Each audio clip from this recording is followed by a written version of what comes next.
1926 Subpart U, Blasting and the Use of Explosives. 1926.900, General Provisions. 1926.900, A. The employer shall permit only authorized and qualified persons to handle and use explosives. 1926.900, B. Smoking, firearms, matches, open flame lamps, and other fires, flame or heat-producing devices and sparks shall be prohibited in or near explosive magazines or while explosives are being handled, transported or used. 1926.900, C. No person shall be allowed to handle or use explosives while under the influence of intoxicating liquors, narcotics, or other dangerous drugs. 1926.900, D. All explosives shall be accounted for at all times. Explosives not being used shall be kept in a locked magazine, unavailable to persons not authorized to handle them. The employer shall maintain an inventory and use record of all explosives. Appropriate authorities shall be notified of any loss, theft, or unauthorized entry into a magazine. 1926.900, E. No explosives or blasting agents shall be abandoned. 1926.900, F. No fire shall be fought where the fire is in imminent danger of contact with explosives. All employees shall be removed to a safe area and the fire area guarded against intruders. 1926.900, G. Original containers, or Class II magazines, shall be used for taking detonators and other explosives from storage magazines to the blasting area. 1926.900, H. When blasting is done in congested areas or in proximity to a structure, railway, or highway, or any other installation that may be damaged, the blaster shall take special precautions in the loading, delaying, initiation, and confinement of each blast with mats or other methods so as to control the throw of fragments, and thus prevent bodily injury to employees. 1926.900, I. Employees authorized to prepare explosive charges or conduct blasting operations shall use every reasonable precaution including, but not limited to, visual and audible warning signals, flags, or barricades, to ensure employee safety. 1926.900, J. Insofar as possible, blasting operations above ground shall be conducted between sunup and sundown.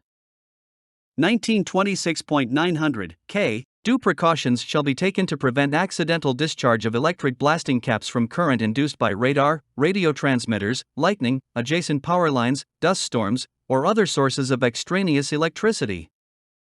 These precautions shall include 1926.900, K. 1. Detonators shall be short-circuited in holes which have been primed and shunted until wired into the blasting circuit. 1926.900, K. 2. The suspension of all blasting operations and removal of persons from the blasting area during the approach and progress of an electric storm.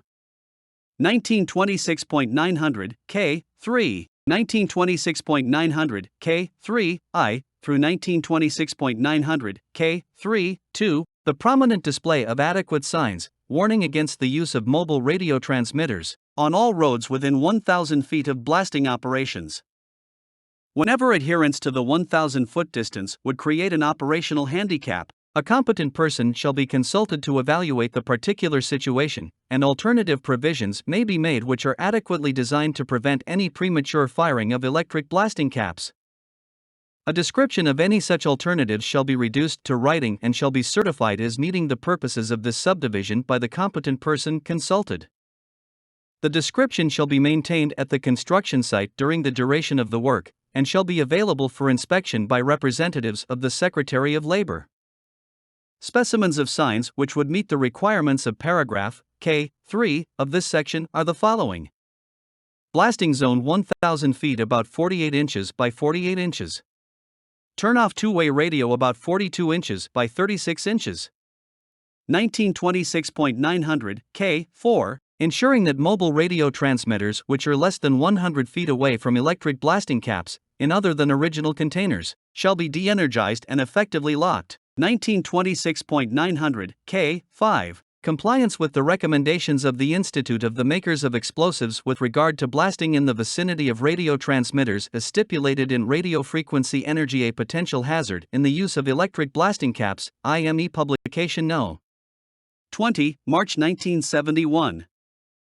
1926.900, L. Empty boxes in paper and fiber packing materials, which have previously contained high explosives, shall not be used again for any purpose, but shall be destroyed by burning at an approved location. 1926.900 M. Explosives, blasting agents, and blasting supplies that are obviously deteriorated or damaged shall not be used. 1926.900 N. Delivery and issue of explosives shall only be made by and to authorized persons and into authorized magazines or approved temporary storage or handling areas.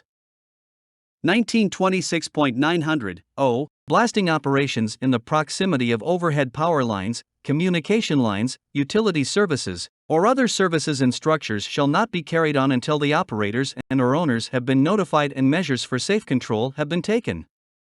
1926.900 P. The use of black powder shall be prohibited. 1926.900 Q. All loading and firing shall be directed and supervised by competent persons thoroughly experienced in this field. 1926.900 R. All blasts shall be fired electrically with an electric blasting machine or properly designed electric power source, except as provided in 1926.906 A and R. 1926.900 S. Buildings used for the mixing of blasting agents shall conform to the requirements of this section. 1926.900 S. 1. Buildings shall be of non-combustible construction or sheet metal on wood studs. 1926.900 S. 2. Floors in a mixing plant shall be of concrete or of other non-absorbent materials. 1926.900 S. 3. All fuel oil storage facilities shall be separated from the mixing plant and located in such a manner that in case of tank rupture, the oil will drain away from the mixing plant building. 1926.900 S. 4. The building shall be well ventilated. 1926.900 S. 5. Heating units which do not depend on combustion processes, when properly designed and located, may be used in the building. All direct sources of heat shall be provided exclusively from units located outside the mixing building. 1926.900 S. 6. All internal combustion engines used for electric power generation shall be located outside the mixing plant building, or shall be properly ventilated and isolated by a firewall.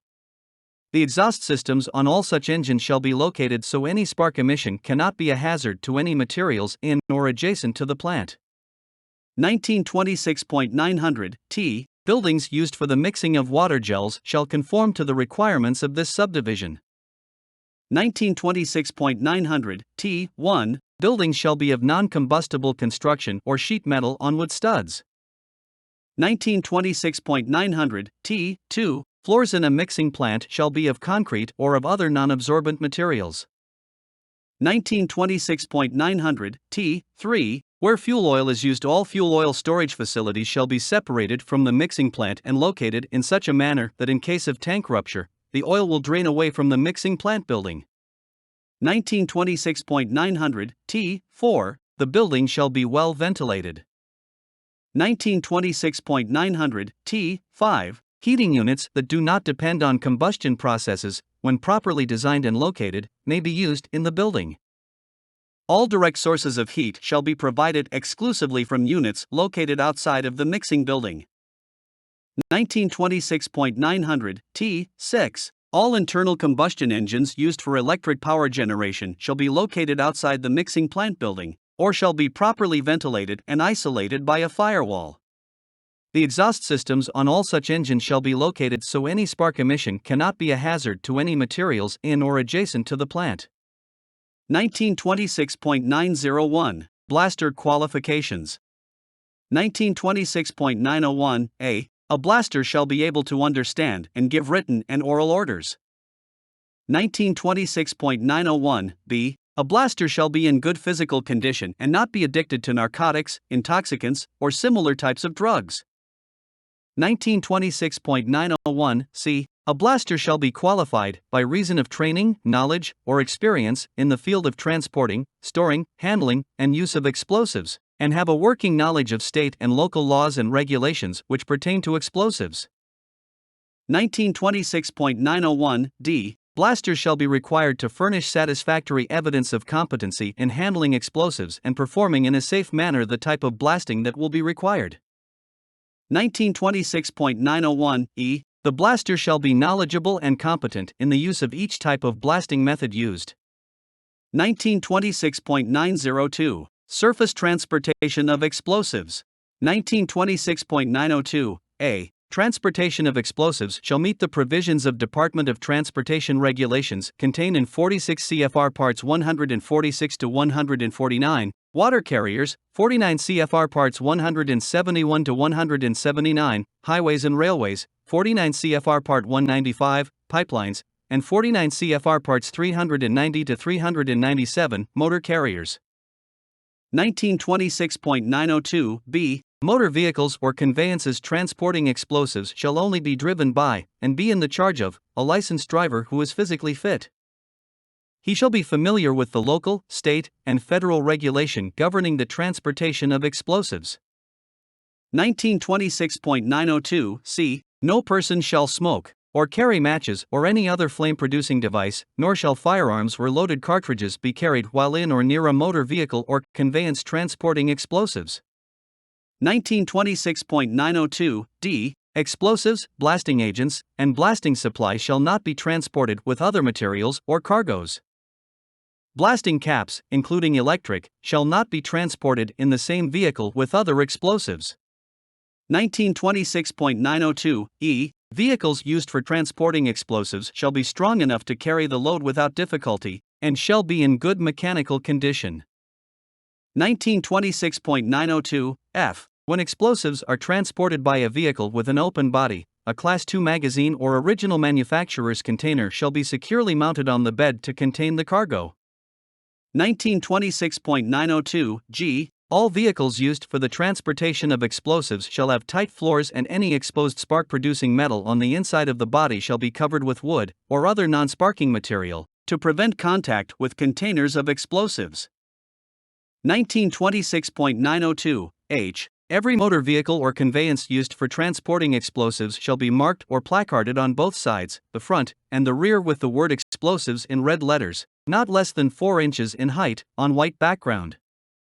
In addition to such marking or placarding, the motor vehicle or conveyance may display, in such a manner that it will be readily visible from all directions, a red flag 18 inches by 30 inches, with the word explosives painted, stamped, or sewed thereon, in white letters, at least 6 inches in height.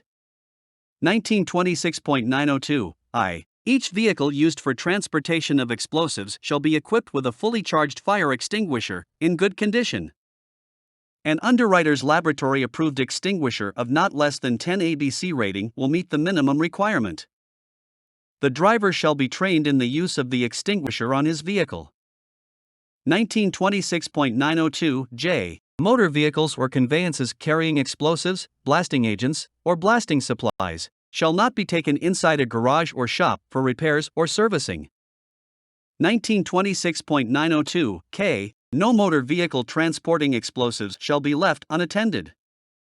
1926.903 Underground transportation of explosives. 1926.903(a) All explosives or blasting agents in transit underground shall be taken to the place of use or storage without delay. 1926.903(b) The quantity of explosives or blasting agents taken to an underground loading area shall not exceed the amount estimated to be necessary for the blast. 1926.903(c) Explosives in transit shall not be left unattended. 1926.903(d) The hoist operator shall be notified before explosives or blasting agents are transported in a shaft conveyance. 1926.903(e) Trucks used for the transportation of explosives underground shall have the electrical system checked weekly to detect any failures which may constitute an electrical hazard. A certification record which includes the date of the inspection, the signature of the person who performed the inspection, and a serial number, or other identifier, of the truck inspected shall be prepared, and the most recent certification record shall be maintained on file. 1926.903(f) The installation of auxiliary lights on truck beds, which are powered by the truck's electrical system, shall be prohibited. 1926.903(g) Explosives and blasting agents shall be hoisted, lowered, or conveyed in a powder car. No other materials, supplies, or equipment shall be transported in the same conveyance at the same time. 1926.903 H. No one, except the operator, his helper, and the powderman, shall be permitted to ride on a conveyance transporting explosives and blasting agents. 1926.903 I. No person shall ride in any shaft conveyance transporting explosives and blasting agents. 1926.903 J. No explosives or blasting agents shall be transported on any locomotive. At least 2 car lengths shall separate the locomotive from the powder car. 1926.903 K. No explosives or blasting agents shall be transported on a man-haul trip. 1926.903 L. The car or conveyance containing explosives or blasting agents shall be pulled, not pushed, whenever possible. 1926.903 M. The powder car or conveyance especially built for the purpose of transporting explosives or blasting agents shall bear a reflectorized sign on each side with the word explosives in letters, not less than 4 inches in height, upon a background of sharply contrasting color. 1926.903 N. Compartments for transporting detonators and explosives in the same car or conveyance shall be physically separated by a distance of 24 inches or by a solid partition at least 6 inches thick. 1926.903 O. Detonators and other explosives shall not be transported at the same time in any shaft conveyance. 1926.903 P. Explosives, blasting agents, or blasting supplies shall not be transported with other materials. 1926.903 Q. Explosives or blasting agents, not in original containers, shall be placed in a suitable container when transported manually. 1926.903 R. Detonators, primers, and other explosives shall be carried in separate containers when transported manually. 1926.904 Storage of explosives and blasting agents. 1926.904 A. Explosives and related materials shall be stored in approved facilities required under the applicable provisions of the Bureau of Alcohol, Tobacco, and Firearms Regulations contained in 27 CFR Part 55, Commerce in Explosives.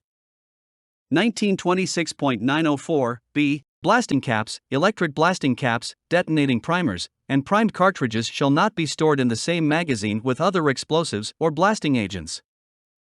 1926.904 C. Smoking and open flames shall not be permitted within 50 feet of explosives and detonator storage magazine. 1926.904 D. No explosives or blasting agents shall be permanently stored in any underground operation until the operation has been developed to the point where at least 2 modes of exit have been provided. 1926.904 E. Permanent underground storage magazines shall be at least 300 feet from any shaft, adit, or active underground working area. 1926.904 F. Permanent underground magazines containing detonators shall not be located closer than 50 feet to any magazine containing other explosives or blasting agents. 1926.905 Loading of explosives or blasting agents. 1926.905 A. Procedures that permit safe and efficient loading shall be established before loading is started. 1926.905 B. All drill holes shall be sufficiently large to admit freely the insertion of the cartridges of explosives. 1926.905 C. Tamping shall be done only with wood rods or plastic tamping poles without exposed metal parts, but non-sparking metal connectors may be used for jointed poles. Violent tamping shall be avoided. The primer shall never be tamped. 1926.905 D. No holes shall be loaded except those to be fired in the next round of blasting. After loading, all remaining explosives and detonators shall be immediately returned to an authorized magazine. 1926.905 E. Drilling shall not be started until all remaining butts of old holes are examined for unexploded charges, and if any are found, they shall be refired before work proceeds. 1926.905 F. No person shall be allowed to deepen drill holes which have contained explosives or blasting agents. 1926.905 G. No explosives or blasting agents shall be left unattended at the blast site. 1926.905 H. Machines and all tools not used for loading explosives into bore holes shall be removed from the immediate location of holes before explosives are delivered. Equipment shall not be operated within 50 feet of loaded holes. 1926.905 I. No activity of any nature other than that which is required for loading holes with explosives shall be permitted in a blast area. 1926.905 J. Power lines and portable electric cables for equipment being used shall be kept a safe distance from explosives or blasting agents being loaded into drill holes. Cables in the proximity of the blast area shall be de-energized and locked out by the blaster. 1926.905 K. Holes shall be checked prior to loading to determine depth and conditions. Where a hole has been loaded with explosives, but the explosives have failed to detonate, there shall be no drilling within 50 feet of the hole. 1926.905 L. When loading a long line of holes with more than one loading crew, the crews shall be separated by practical distance consistent with efficient operation and supervision of crews. 1926.905 M. No explosive shall be loaded or used underground in the presence of combustible gases or combustible dusts. 1926.905 N. No explosives other than those in Fume Class 1, as set forth by the Institute of Makers of Explosives, shall be used. However, explosives complying with the requirements of Fume Class 2 and Fume Class May 3 be used if adequate ventilation has been provided. 1926.905 O. All blast holes in open work shall be stemmed to the collar or to a point which will confine the charge. 1926.905 P. Warning signs indicating a blast area shall be maintained at all approaches to the blast area. The warning sign lettering shall not be less than 4 inches in height on a contrasting background. 1926.905 Q. A bore hole shall never be sprung when it is adjacent to or near a hole that is loaded. Flashlight batteries shall not be used for springing holes. 1926.905 R. Drill holes which have been sprung or chambered, and which are not water-filled, shall be allowed to cool before explosives are loaded. 1926.905 S. No loaded holes shall be left unattended or unprotected. 1926.905 T. The blaster shall keep an accurate, up-to-date record of explosives, blasting agents, and blasting supplies used in a blast and shall keep an accurate running inventory of all explosives and blasting agents stored on the operation. 1926.905 U. When loading blasting agents pneumatically over electric blasting caps, semiconductive delivery hose shall be used and the equipment shall be bonded and grounded. 1926.906 Initiation of explosive charges electric blasting. 1926.906 A. Electric blasting caps shall not be used where sources of extraneous electricity make the use of electric blasting caps dangerous. Blasting cap leg wires shall be kept short-circuited, shunted, until they are connected into the circuit for firing. 1926.906 B. Before adopting any system of electrical firing, the blaster shall conduct a thorough survey for extraneous currents, and all dangerous currents shall be eliminated before any holes are loaded. 1926.906 C. In any single blast using electric blasting caps, all caps shall be of the same style or function, and of the same manufacture. 1926.906 D. Electric blasting shall be carried out by using blasting circuits or power circuits in accordance with the electric blasting cap manufacturer's recommendations, or an approved contractor or his designated representative. 1926.906 E. When firing a circuit of electric blasting caps, care must be exercised to ensure that an adequate quantity of delivered current is available, in accordance with the manufacturer's recommendations.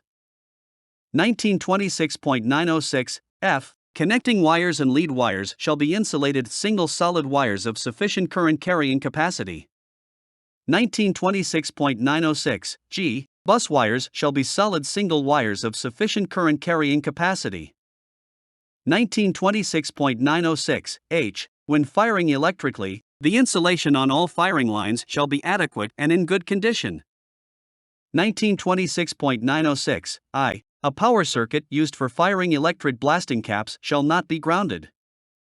1926.906 J. In underground operations, when firing from a power circuit, a safety switch shall be placed in the permanent firing line at intervals. This switch shall be made so it can be locked only in the off position and shall be provided with a short-circuiting arrangement of the firing lines to the cap circuit. 1926.906 K. In underground operations, there shall be a lightning gap of at least 5 feet in the firing system ahead of the main firing switch, that is, between this switch and the source of power. This gap shall be bridged by a flexible jumper cord just before firing the blast. 1926.906 L. When firing from a power circuit, the firing switch shall be locked in the open or off position at all times, except when firing. It shall be so designed that the firing lines to the cap circuit are automatically short-circuited when the switch is in the off position. Keys to this switch shall be entrusted only to the blaster. 1926.906 M. Blasting machines shall be in good condition and the efficiency of the machine shall be tested periodically to make certain that it can deliver power at its rated capacity. 1926.906 N. When firing with blasting machines, the connections shall be made as recommended by the manufacturer of the electric blasting caps used. 1926.906 O. The number of electric blasting caps connected to a blasting machine shall not be in excess of its rated capacity. Furthermore, in primary blasting, a series circuit shall contain no more caps than the limits recommended by the manufacturer of the electric blasting caps in use. 1926.906 P. The blaster shall be in charge of the blasting machines, and no other person shall connect the leading wires to the machine. 1926.906 Q. Blasters, when testing circuits to charged holes, shall use only blasting galvanometers or other instruments that are specifically designed for this purpose. 1926.906 R. Whenever the possibility exists that a leading line or blasting wire might be thrown over a live power line by the force of an explosion, care shall be taken to see that the total length of wires are kept too short to hit the lines, or that the wires are securely anchored to the ground. If neither of these requirements can be satisfied, a non-electric system shall be used. 1926.906 S. In electrical firing, only the man making leading wire connections shall fire the shot. All connections shall be made from the bore hole back to the source of firing current, and the leading wires shall remain shorted and not be connected to the blasting machine or other source of current until the charge is to be fired. 1926.906 T. After firing an electric blast from a blasting machine, the leading wires shall be immediately disconnected from the machine and short-circuited. 1926.907 Use of safety fuse. 1926.907 A. Safety fuse shall only be used where sources of extraneous electricity make the use of electric blasting caps dangerous. The use of a fuse that has been hammered or injured in any way shall be forbidden. 1926.907 B. The hanging of a fuse on nails or other projections which will cause a sharp bend to be formed in the fuse is prohibited. 1926.907 C. Before capping safety fuse, a short length shall be cut from the end of the supply reel so as to assure a fresh cut end in each blasting cap. 1926.907 D. Only a cap crimper of approved design shall be used for attaching blasting caps to safety fuse. Crimpers shall be kept in good repair and accessible for use. 1926.907 E. No unused cap or short-capped fuse shall be placed in any hole to be blasted. Such unused detonators shall be removed from the working place and destroyed. 1926.907 F. No fuse shall be capped, or primers made up, in any magazine or near any possible source of ignition. 1926.907 G. No one shall be permitted to carry detonators or primers of any kind on his person. 1926.907 H. The minimum length of safety fuse to be used in blasting shall be as required by state law, but shall not be less than 30 inches. 1926.907 I. At least 2 men shall be present when multiple cap and fuse blasting is done by hand lighting methods. 1926.907 J. Not more than 12 fuses shall be lighted by each blaster when hand lighting devices are used. However, when 2 or more safety fuses in a group are lighted as one by means of igniter cord or other similar fuse lighting devices, K may be considered as one fuse. 1926.907 K. The so-called drop fuse method of dropping or pushing a primer or any explosive with a lighted fuse attached is forbidden. 1926.907 L. Cap and fuse shall not be used for firing mudcap charges unless charges are separated sufficiently to prevent one charge from dislodging other shots in the blast. 1926.907 M. When blasting with safety fuses, consideration shall be given to the length and burning rate of the fuse. Sufficient time, with a margin of safety, shall always be provided for the blaster to reach a place of safety.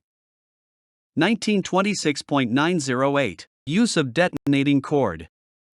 1926.908 A. Care shall be taken to select a detonating cord consistent with the type and physical condition of the bore hole and stemming and the type of explosives used.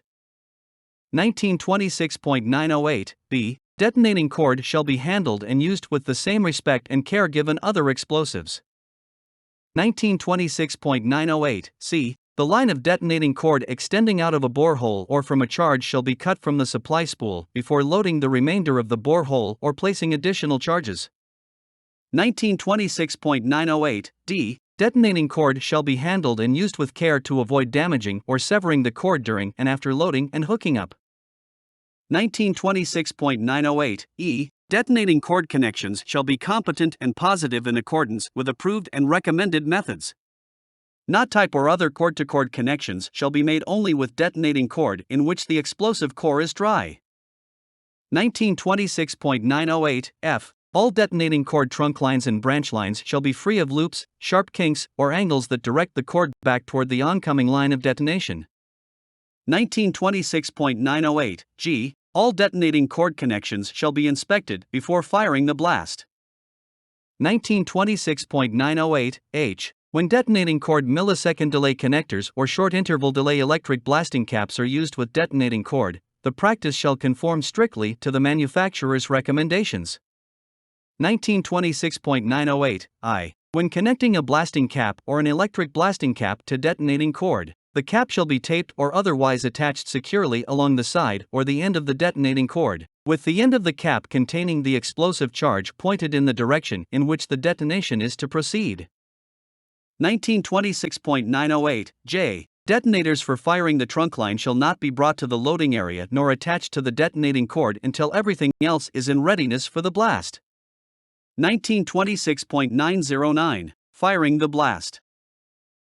1926.909 A. A code of blasting signals equivalent to Table U1 shall be posted on one or more conspicuous places at the operation, and all employees shall be required to familiarize themselves with the code and conform to it.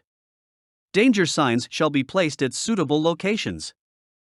1926.909 B. Before a blast is fired, a loud warning signal shall be given by the blaster in charge, who has made certain that all surplus explosives are in a safe place and all employees, vehicles, and equipment are at a safe distance, or under sufficient cover.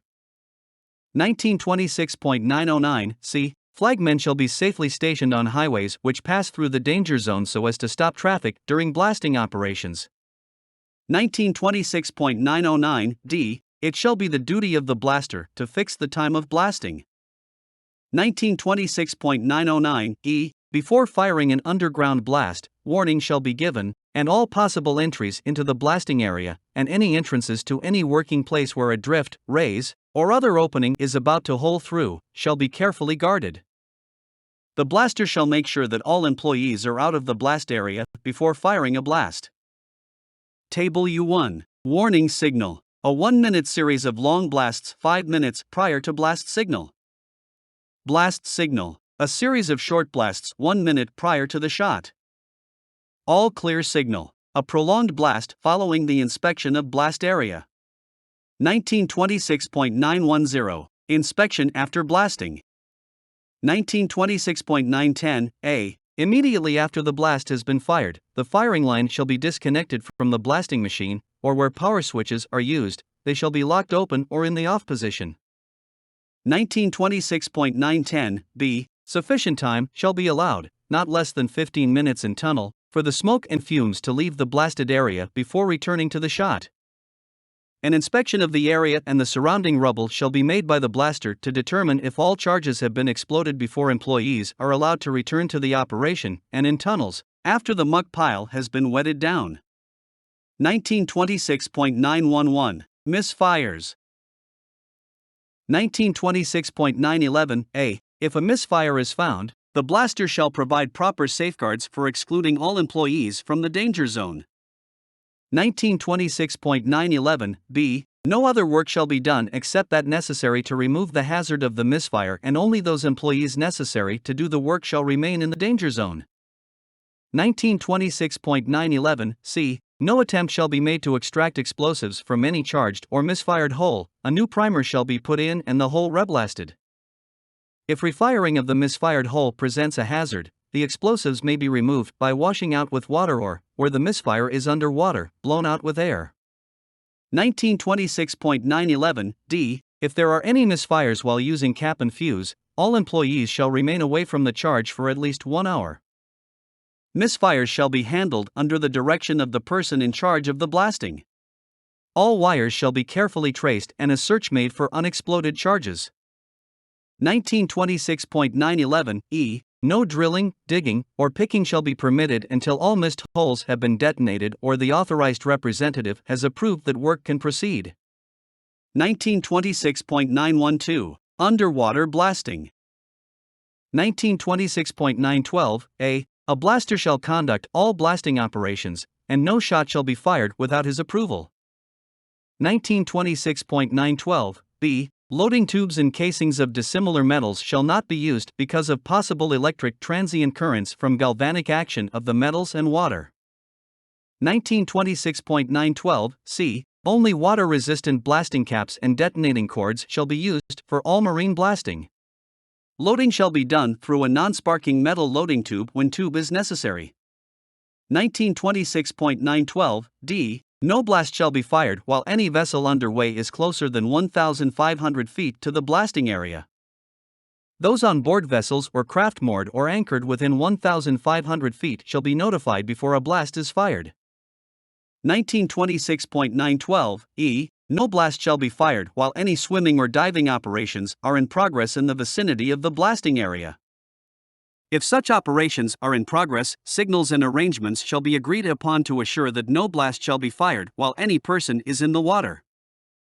1926.912(f). Blasting flags shall be displayed. 1926.912(g). The storage and handling of explosives aboard vessels used in underwater blasting operations shall be according to provisions outlined herein on handling and storing explosives.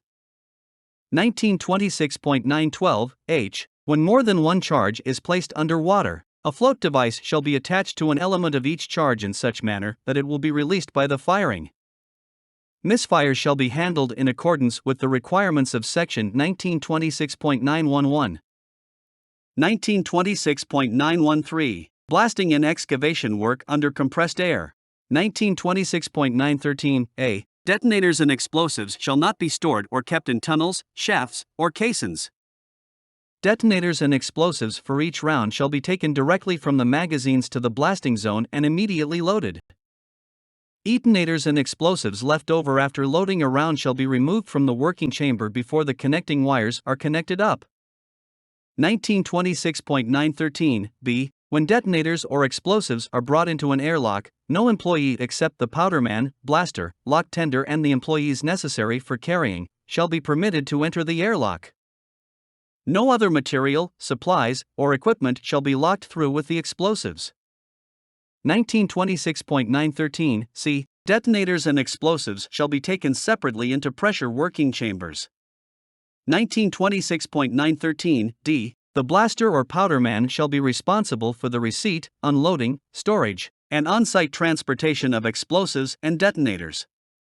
1926.913(e). All metal pipes, rails, airlocks, and steel tunnel lining shall be electrically bonded together and grounded at or near the portal or shaft, and such pipes and rails shall be cross-bonded together at not less than 1,000-foot intervals throughout the length of the tunnel. In addition, each low air supply pipe shall be grounded at its delivery end. 1926.913(f). The explosives suitable for use in wet holes shall be water resistant and shall be fume class 1. 1926.913(g). When tunnel excavation in rock face is approaching mixed face, and when tunnel excavation is in mixed face, blasting shall be performed with light charges and with light burden on each hole. Advanced drilling shall be performed as tunnel excavation and rock face approaches mixed face to determine the general nature and extent of rock cover and the remaining distance ahead to soft ground as excavation advances. 1926.914 Definitions applicable to this subpart. 1926.914 A. American Table of Distances, also known as Quantity Distance Tables, means American Table of Distances for Storage of Explosives as revised and approved by the Institute of the Makers of Explosives, June 5, 1964. 1926.914 B. Approved Storage Facility. A facility for the storage of explosive materials conforming to the requirements of this part and covered by a license or permit issued under authority of the Bureau of Alcohol, Tobacco, and Firearms.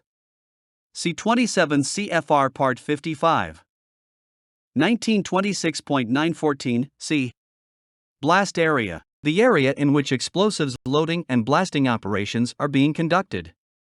1926.914 D. Blaster. The person or persons authorized to use explosives for blasting purposes and meeting the qualifications contained in 1926.901.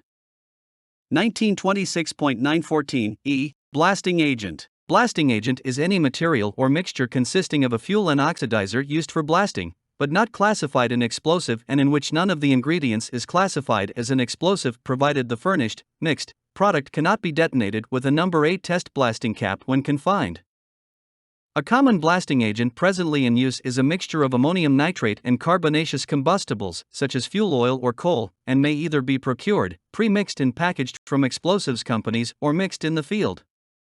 1926.914 F. Blasting caps. A metallic tube closed at one end, containing a charge of one or more detonating compounds, and designed for and capable of detonation from the sparks or flame from a safety fuse inserted and crimped into the open end.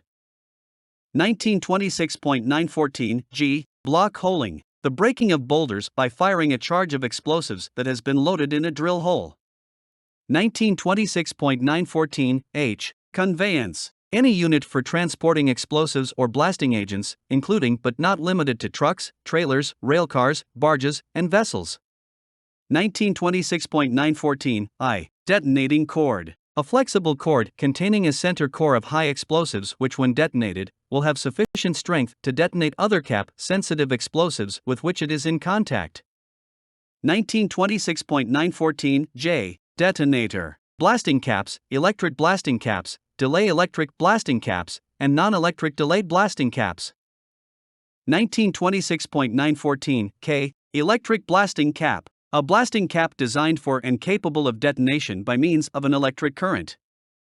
1926.914 L. Electric blasting circuitry. 1926.914 L1. Bus wire. An expendable wire, used in parallel or series, in parallel circuits, to which are connected the leg wires of electric blasting caps. 1926.914 L2. Connecting wire. An insulated expendable wire used between electric blasting caps and the leading wires or between the bus wire and the leading wires. 1926.914 L3. Leading wire. An insulated wire used between the electric power source and the electric blasting cap circuit. 1926.914 L4. Permanent blasting wire. A permanently mounted insulated wire used between the electric power source and the electric blasting cap circuit. 1926.914 M. Electric delayed blasting caps. Caps designed to detonate at a predetermined period of time after energy is applied to the ignition system.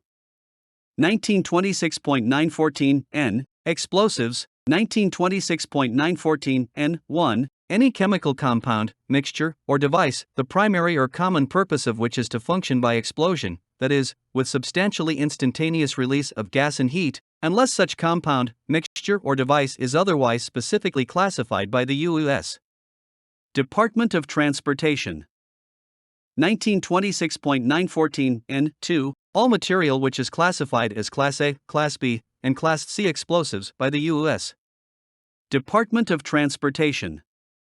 1926.914 N3. Classification of explosives by the U.S.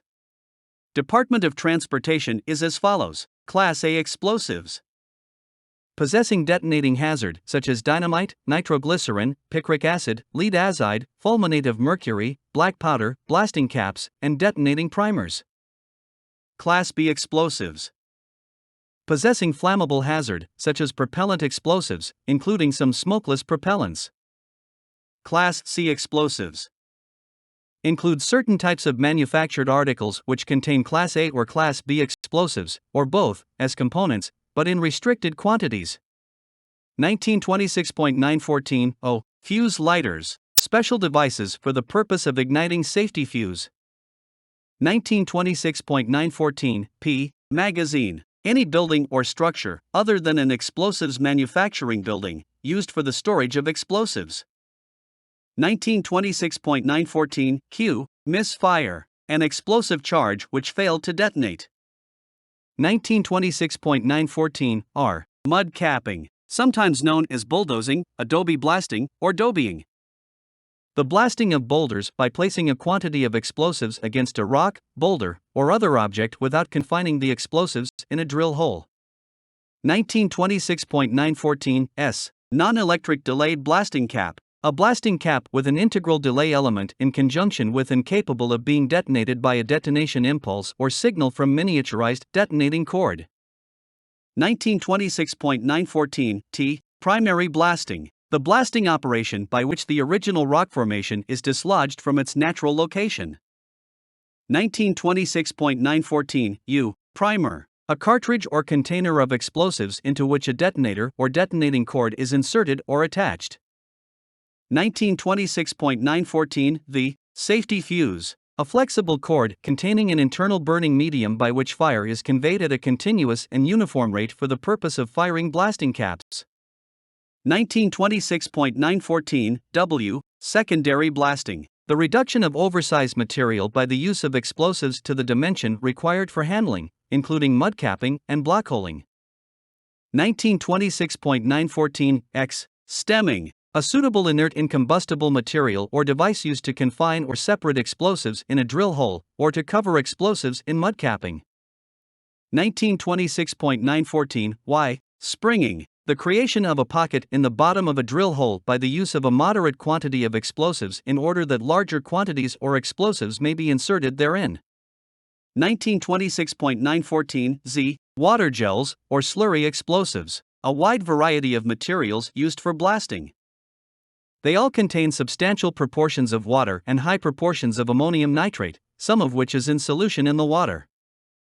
Two broad classes of water gels are 1926.914 Z1, those which are sensitized by a material classed as an explosive, such as TNT or smokeless powder, and 1926.914 Z2, those which contain no ingredient classified as an explosive. These are sensitized with metals such as aluminum or with other fuels. Water gels may be pre-mixed at an explosives plant or mixed at the site immediately before delivery into the borehole. 1926.914 AA. Semiconductive hose. Semiconductive hose, a hose with an electrical resistance high enough to limit flow of stray electric currents to safe levels, yet not so high as to prevent drainage of static electric charges to ground. Hose of not more than 2 megohms resistance over its entire length and of not less than 5,000 ohms per foot meets the requirement.